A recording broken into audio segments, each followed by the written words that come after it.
tan iyo bilowgii taariikhda aadanaha biyuhu waxay ahaayeen buddiga nolosha bini'aadamka heerar kala duwan oo aadanuhu soo maray adeegsiga iyo ka faa'iidaysiga biyuhu waxay mar walba astaan u ahaayeen heer ka horumar ee aadanuhu marayo kor u kaca tirada bulshada dakhliga qofka iyo baahiyaha dhaqaalaha casriga ah ayaa horseeday kororka adeegsiga biyaha ha ahaadeen kuwa la cabo kuwa beeraha lagu waraabsho ama kuwa loo adeegsado wax soo saarka warshadaha diraasad la sameeyay sanadkii 1998 ayaa lagu sheegay in wax ku dhow 3800 kiiloomitir saddex jibaaran oo biyo macaan ahi ay dadku ka soo saaraan webiyada harooyinka iyo buuraleyda dunida oo dhan taas oo ka dhigaysa laba jibaar marka loo eego biyihii adeegsiga loola soo bixi jiray 50 sano ka hor isla markaana biyaha ka dhigtay khayraad qaali ah oo loo tartamo horseedi karana muranno iyo colaado sidaas awgeed maamulka khayraadka biyaha ayaa hadda ah doodaha ugu kulul ee dunida maanta iyo siyaasadda dhanka kale muranka webiyada ayaa ah mid qoto dheer marar badanna dhaliyay dagaallo ka dhex qarxay dowladaha kulaala webiyada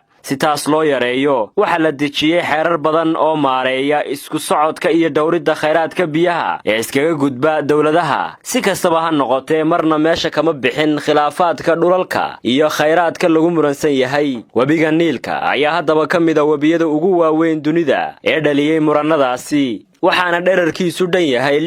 6650 kiiloomitir waxaanu isaga tallaabaa 11 waddan webiga oo u qaybsan laba webi oo kala ah webiga niilka cad iyo niilka buluuga ayaa ku midooba waqooyiga magaalada Khartoum ee dalka Suudaan sidoo kale webiga ayaa ka soo kala burqama labada haro ee Victoria iyo Tana harada Victoria ee dalalka Tanzania, Uganda, Kenya iyo Burundi waxa ka soo burqada webiga niilka cad halka harada Tana ee dalka Ethiopia uu ka soo bilaabmo webiga niilka buluuga dhanka Ethiopia walow harada Tana ay tahay ta ugu weyn haddana waxa jira tiraba 10 haro oo kale oo biyahoodu ku soo darmaan webiga niilka buluuga webiga niilku waxa uu isaga kala gooshaa 11 waddan dhanka Ethiopia walow harada Tana ay tahay ta ugu weyn haddana waxa jira tiraba 10 haro oo kale oo biyahoodu ay ku soo darmaan webiga niilka buluuga webiga niilku waxa uu isaga kala gooshaa 11 waddan oo Afrikaan ah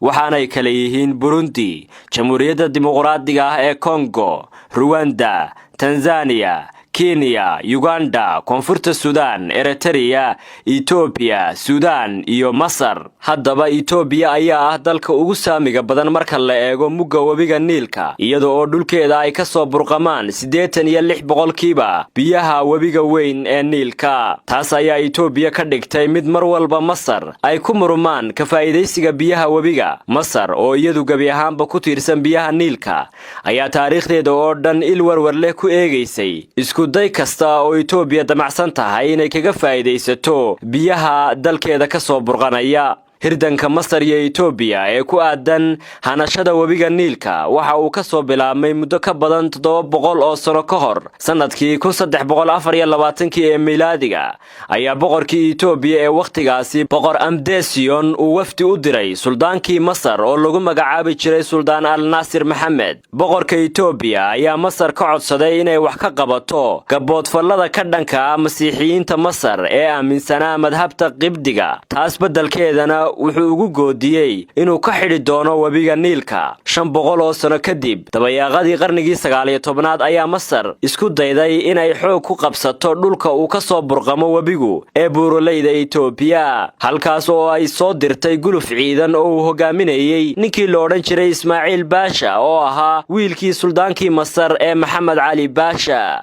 boqorkii Ethiopia ee waqtigaas Yohanneski afraad ayaa iska caabin adag kala hortagay gulufkaasi ugu dambeynna ka guulaystay dhanka kale imaatinkii gumaystaha ee qaaradda Afrika ayaa waji cusub u bilaabay gorgortanka ka faa'iidaysiga webiga niilka Ingiriiska oo soo degay Masar 1882 halka uu Suudaanna soo degay 1889 waxa uu biyaha webiga niilka u arkayay inay lama huraan u yihiin mashaariicdii beerista cudbiga ee labadan dal ee uu gumaysanayay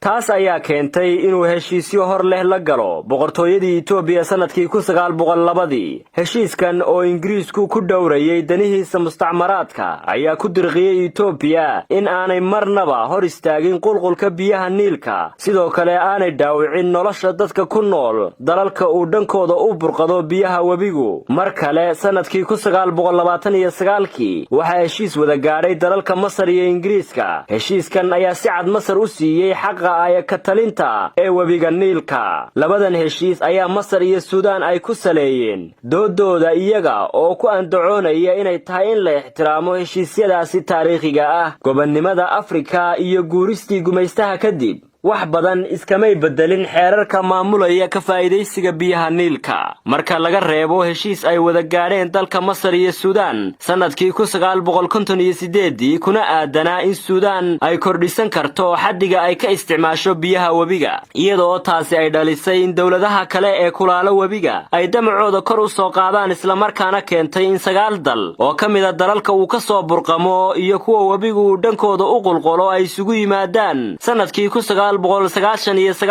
golaha dawladaha kulaala webiga Niilka loona soo gaabiyo MBI. golaha waxa loogu talagalay in webiga looga faa'iideysto qaab iskaashi leh, in la wadaago dheefihiisa dhaqandhaqaale iyo in la dhiirigeliyo nabadgelyada iyo ammaanka. 5 dal oo ka mid ah kuwa uu ka soo burqamo webigu ayaa sanadkii 2010 wada saxiixday heshiis iskaashi oo ku aadan biyaha webiga. waxa ay codsadeen in saami laga siiyo biyaha webiga. tan ayaa ahayd tallaabadii koowaad ee gumaystaha kadib la isugu dayay in si guud wax looga bedelo qaabka ka faa'iideysiga webiga Niilka. biyo-xidheenka weyn ee Itoobiya ayaa sooyaalkiisu soo taxnaa afartameeyadii qarnigii 20aad kadib markii maxadka heshiisiinta Mareykanka loona soo gaabiyo USBR soo bandhigay baadhis cilmiyeed, taasi oo uu ku asteeyay 26 goobood oo laga samayn karo biyo-xidheenno lagana dhalin karo tamar. 26daas goobood waxa ugu waaweynaa 4 goobood oo ku yaala webiga buluuga ah ee Itoobiya oo kala ah Karadobi, Mabil, Mendia iyo Border. sanadkii 1964 ayuu mar kale maxadku cayimay 34 goobood oo noqon kara biyo-xidheenno, balse siyaasadii Jamaal Cabdinaasir iyo bilowgii dhismaha biyo-xidheenka sare ee Aswan ayaa hakiyay dardargelinta bilowga mashruuca biyo-xidheenka Itoobiya. hase yeeshee taas marnaba meesha kama saarin hanka Itoobiya ee yagleelidda biyo-xidheenno daboola baahideeda dhanka biyaha iyo tamarta. iyada oo taasi jirto haddana qodobo tiro ah oo isbarkan ayaa keenay isbeddello dhowra oo lagu sameeyay magaca iyo goobta laga taagayo biyo-xidheenka weyn ee Itoobiya. waxaa ka mid ahaa dabeecadda deegaan ee dalka Itoobiya oo u badan dhulal buuraley ah, dhanka kalena ah dhagaxlay ku gudban burkaano iyo roobaadka sanadlaha ah oo aan sugnayn. tiraba 3 jeer ayaa uu qorshaha biyo-xidheenku isbedelay. 1958 ilaa 1964 waxa uu ahaa biyo-xidheenka xadka, waxaana loogu talagalay in qaadkiisu uu noqdo 11.1 bilyan oo cubic mitir ah. sanadkii 2011 ayaa mar kale qorshaha biyo-xidheenka la gudagalay, iyada oo qaadkiisa la kordhiyey lagana dhigay 13.3 bilyan oo cubic mitir ah. ugu dambayntii waxaa qaadka biyo-xidheenka laga dhigay 74 bilyan oo cubic mitir ah, waxaana loogu wanqalay biyo-xidheenka weyn ee dibicurashada Itoobiya. xaddiga biyaha biyo-xidheenkan ayaa u dhiganta wadarta xaddiga biyaha Masar iyo Suudaan ay ka helaan webiga Niilka sanad kasta, iyadoo Masar ka hesho 55.5 bilyan cubic mitir halka Suudaanna ay ka hesho 18.1 bilyan oo cubic mitir ah. webiga Niilka oo sida aan soo sheegnay ka mid ah kuwa ugu dhaadheer webiyada dunida, isla markaana ah ka ugu dheer, waxa uu dherer ahaan gaadhaa marka lagu daro dhulka uu ka soo burqado dherer lagu qiyaaso 3,30,000 oo kiiloomitir, halka dhulka uu maro badkiisu ku dhow yahay 2,900,000 oo kiiloomitir oo laba jibaaran, kaas oo noqonaya 10% badka guud ee guud ahaan qaaradda Afrika. webiga Niilka biyo-qaadkiisu waxa uu dhan yahay 84 bilyan oo cubic mitir sanadkiiba. webiga oo sida aan soo sheegnay ka soo kala burqada harada Victoria ee dalalka Tanzania, Kenya, Uganda iyo Burundi, iyo harada Tana ee dalka Itoobiya, una kala qaybsan webiga Niilka cadi iyo Niilka buluuga. ayaa webiga niilka buluuga ahi yahay 86 badka biyaha webiga weyn ee niilka, taasoo ka dhigan in 86 boqolkiiba biyaha niilku ka soo qulqulaan buuraleyda Itoobiya. Dhanka kale, dalalka saaran xilliga webiga ayaa dhaqaale ahaan lagu tilmaamaa dalal ku tiirsan dalagga beeraha iyo waxa ka soo baxa, halka dadka iyagu ku tiirsan webigan lagu qiyaaso dad gaadhaya 160 milyan oo qof,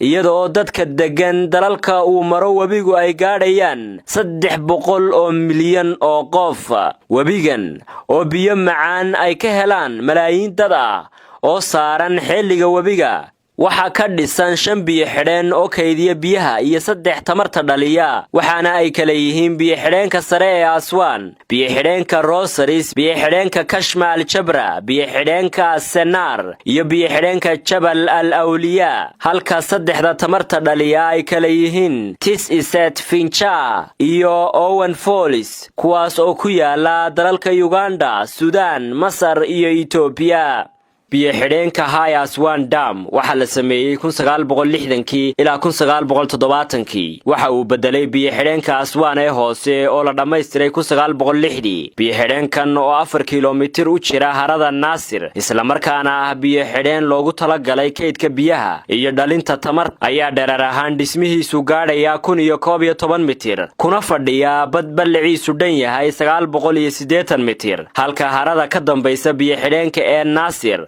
ay bad ahaan ku fadhido 5250 kiiloomitir oo laba jibaaran, iyadoo dhererkeeduna yahay 350 kiiloomitir, waxaanay balaadhaan u gaadhaysaa 35 kiiloomitir oo laba jibaaran. haradan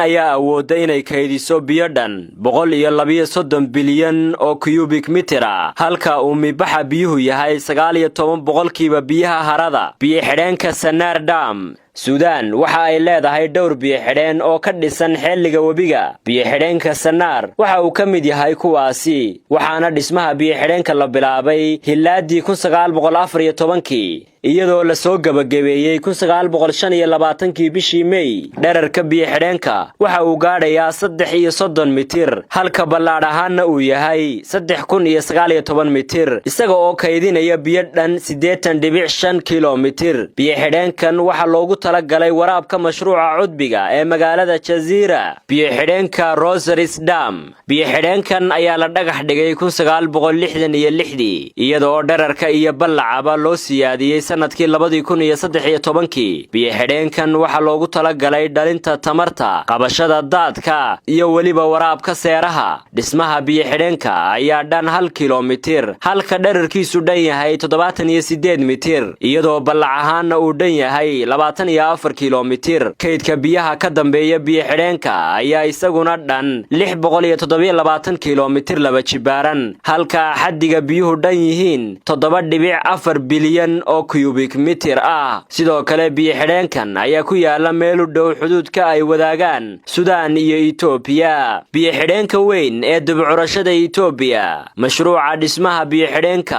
ayaa ku yaala dhanka webiga buluuga, isaga oo 30 kiiloomitir u jira xuduudka ay wadaagaan labada dal ee Suudaan iyo Itoobiya, isla markaana ku yaala gobolka Bishanguul Gumus oo waqooyi kaga beegan caasimadda Itoobiya ee Addis Ababa. biyo xidheenka ayaa qaybtiisa weyn dherer dhismihiisu gaadhaya 145 mitir. kaydka biyaha ayaa bad ahaan ku fadhiya dhul dhan 1874 kiiloomitir oo laba jibaaran, waxaana uu kaydin karaa 15 bilyan oo cubic mitir ah. biyo xidheenka qaybta labaad waa kayd biyo ah oo ku fadhiya 5 kiiloomitir oo laba jibaaran, joogiisuna waa 133 mitir, waxaana uu kaydin karaa biyo mugoodu dhan yahay 60 bcm. isugeyn biyo xidheenkani waxa uu kaydin karaa 75 bilyan oo cubic mitir ah. biyo xidheenkan oo ujeedkiisu yahay soo saarista tamar ayaa leh 2 goobood oo tamar dhalin ah, isla markaana waxa uu leeyahay 16 dhuumood oo nooca tamarta dhaliya ah, lana filayo inuu soo saaro tamar dhan 6000 oo megawatt. mashruucan ayaa ku kacaya qadar lacageed oo dhan 4.7 bilyan oo dollarka Mareykanka, kaasi oo ay maalgelintiisa bixinayso dowladda Itoobiya iyo shacabkeeda, isla markaana aanu jirin wax caawimo ah oo ka imanaya adduun weynaha.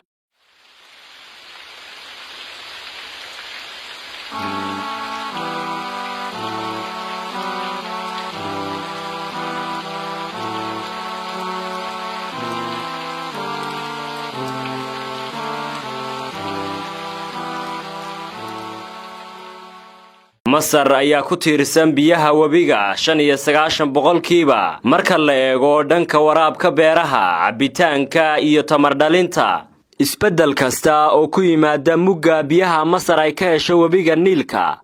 oo gaadhaya 55.5 bilyan oo cubic meter ayaa ka dhigan dhaawac soo gaadha beeraha iyo cuntada dalkaasi Masar. Suudaan oo iyaduna 80% ku tiirsan biyaha Niilka ayaa iyadu saameyn ahaan ka hooseysa dalka Masar, iyadoo Suudaan ka isticmaasha biyaha Niilka mugdhan 18.1 bilyan oo cubic meter sanadkii. balse isbeddel kasta oo soo wajaha mugbiyeedka Suudaan waxa uu ka dhigan yahay isbeddel soo wajihi doona wax soo saarka beeraha iyo cuntada, iyadoo arrinta sida weyn loogu muransan yahay ay tahay habka buuxinta harada biyo-xidheenka. ayaa waxa la soo bandhigay 5 qaab oo loo buuxin karo biyo-xidheenka, taas oo jaangoynaysa saameynta soo gaari karta dalalka uu dhankooda u qulqulo webigu. haddii biyo-xidheenka lagu buuxiyo muddo dhan 12 sano, Masar waxay waayi doontaa 5% biyaha webiga una dhiganta 3 bilyan cubic meter, halka saameynta dhanka beeraha ay noqon doonto 2.5% inay Masar weydo dhanka dalagga beeraha. haddii biyo-xidheenka loo asteeyo in lagu buuxiyo muddo dhan 10 sano, waxay saameyntu noqon doontaa in Masar 14% ay weydo biyaha webiga, taasoo u dhigan 8 bilyan oo cubic meter, halka saameynta dhanka beeraha ay noqon doonto 18% una dhiganta 2 milyan oo acres. marka la eego cabirka beeraha una dhiganta 2 milyan oo acres inay saamoobi doonaan marka la eego cabirka beeraha. habka saddexaad ayaa noqon kara in biyo-xidheenka lagu buuxiyo muddo dhan 7 sano, taasoo xaddiga biyaha Masar ay waayi doonto ka dhigaysa 22% biyaha webiga una dhiganta 12 bilyan cubic meter, halka saameynta beeraha ay noqon doonto 30% una dhiganta 3 milyan oo acres. kan afaraad oo saameyn weyn ku yeelan kara Masar ayaa ah in muddo 5 sano lagu buuxiyo harada biyo-xidheenka webiga oo ka dhigan 36% inay Masar weydo biyaha webiga una dhiganta 20 bilyan cubic meter, halka saameynta beeraha ay noqon doonto 50% una dhiganta 5 milyan oo acres. habka shanaad oo ka ugu saameynta badan ayaa ah in muddo 3 sano lagu buuxiyo harada biyo-xidheenka, kaasoo xaddiga biyaha ka go'i doona Masar ka dhigaysa 50% una dhiganta 27 bilyan cubic meter, iyadoo saameynta beeruhu noqon doonto 67% una dhiganta 6.5 milyan oo acres marka la joogo cabirka beeraha. Suudaan waxay aad uga yar tahay dhanka saameynta webiga marka loo eego dalka Masar, balse waxa la filayaa in si weyn ay wax iskaga bedeli doonaan dhanka beeraha iyo ciidda, iyadoo oo dhul badan uu soo food saari doono nabaad guur, isla markaana uu keeni doono xaalad cunno yari oo soo wajahda dad badan oo u dhashay dalkaasi Suudaan. dhanka kale, Suudaan waxay aad ugu rajo weyn tahay in uu kor u kac ku yimaado tamartii ay ka dhalin jirtay biyo-xidheennada dhulka ku yaala marka loo eego mugga biyaha oo u socon doona si xawli ah, taas oo ifafaalo fiican u furaysa Suudaan una sahli doonta in warshado badan oo laydlaan ka cabanaya la buuxin doono baahiyahooda, isla markaana taasi ay keeni doonto unkumidda kuwa cusub oo wax badan ka qabta xaaladda dhaqaale ee dalkaasi.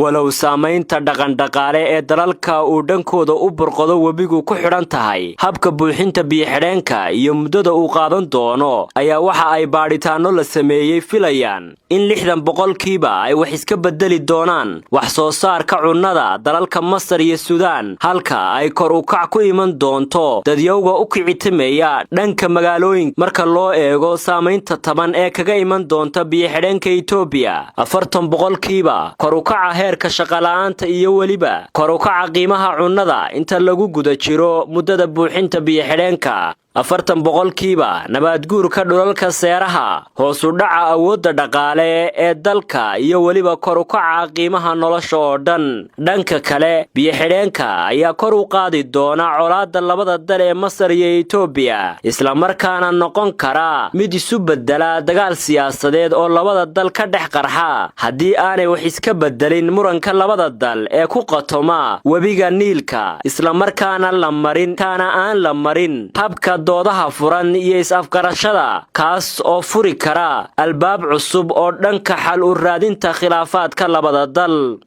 sanadkii hore ayay ahayd markii madaxweynaha dalka Masar Cabdifataax al-Siisi golaha qaramada midoobay uu ka sheegay in wadahadaladii Masar iyo Itoobiya fashilmeen kadib markii la isku mari waayay muddada lagu buuxinayo biyo-xidheenka Itoobiya, isla markaana uu ka codsaday golaha ammaanka in wax laga qabto muranka labadaasi dal.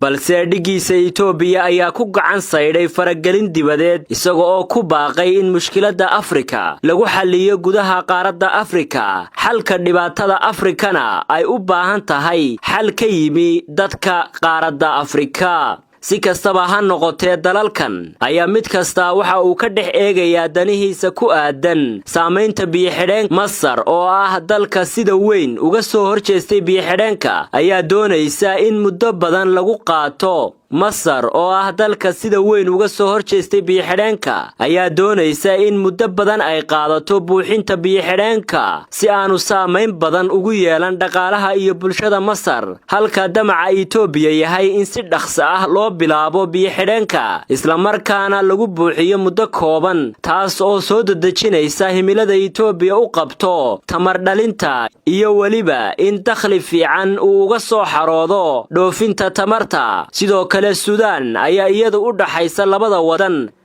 isla markaana hal dhagax laba shimbirood ku wada dilaysa iyada oo dhan ka rabta in aanay xaddiga biyuhu aad u yaraanin si aanay xaalad ba'an oo biyo la'aani aanay uga dilaacin dalkeeda, dhanka kalena u luga duubaysa tamarta fiican ee ku soo kordhi doonta dhulkeeda. ugu dambayntii istiidooyinkaasi iyo kala danaha dowladaha wadaaga webiga Niilka waxa uu yahay mucda muranka webiga. si loo xalliyo murankaas ayaa u baahan isfahan iyo isu tanaasul, kaas oo ah xalka kaliya ee fudaydin kara khilaafaadka saddexda wadan, dhanka kalena ififaalo ka bixin doona mustaqbalka bariga Afrika iyo horumarka bulshada ku dhaqan deegaanadaasi.